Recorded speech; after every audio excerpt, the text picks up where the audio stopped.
Sundays may never be the same again. If you like relaxing reading the Sunday newspapers, you will be disappointed to hear that publishers investing in new technology means that you'll soon get your papers on a computer via the internet. Mark Hadley reports. Technology is moving with such speed that all modern-day forms of communication are having to rethink the ways in which they impart information. And the latest medium to be charmed by techno-fetishism is the newspaper. With major broadsheets now moving onto and into the internet, the days of wading through numerous Sunday supplements are numbered.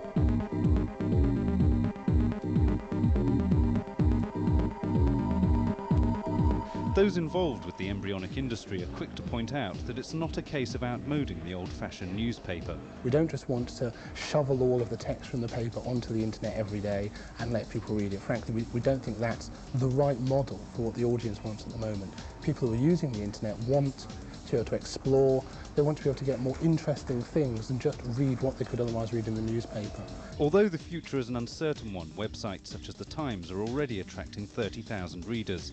With the prospects of global readership, media moguls such as Rupert Murdoch want to be sure that they're there when and if the phenomenon takes off. I think we have to back it. I think we have to explore all mediums for distributing our content. And I don't think the internet is that experimental anymore. The growth of the internet is exponential, it means it's doubling every year.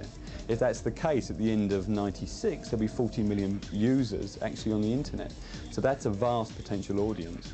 And we will see in 5 years, it may be the new publishing medium. We're not sure, but if you're not in it, you can't win it. But the practicalities involved in being the editor of such a new and potentially vast format must be extremely complex.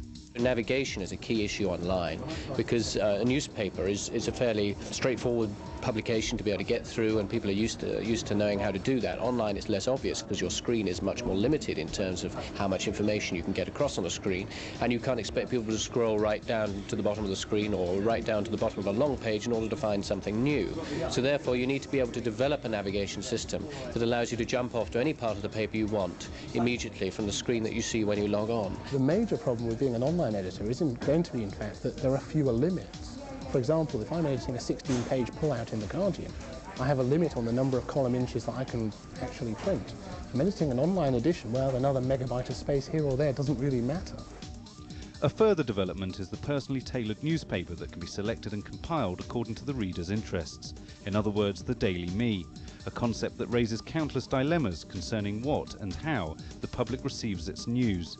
Essentially what we're doing now is we're saying that here is a database of information and you can begin to choose what you want to see, and therefore we become much more an information company, much more like a news service rather than a newspaper. On average, people spend between 15 and 20 minutes reading a daily newspaper because they select as they're looking through, and the problem with the print edition is you don't have any choice in the order in which things are presented.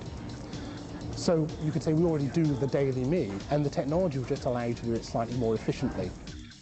The printed word may not be immediately under threat, but as those in the know demonstrate, we're not a million miles away from having nothing to wrap our fish and chips in. Active paper, something that looks like this, and it's a computer. It's a nanomolecular computer. And you look at it and you say, The Guardian. And it hears you and it gives you the front page of The Guardian. And then you say, next page, and it gives you the next page. But the question remains, how will these media moguls effectively charge for their services?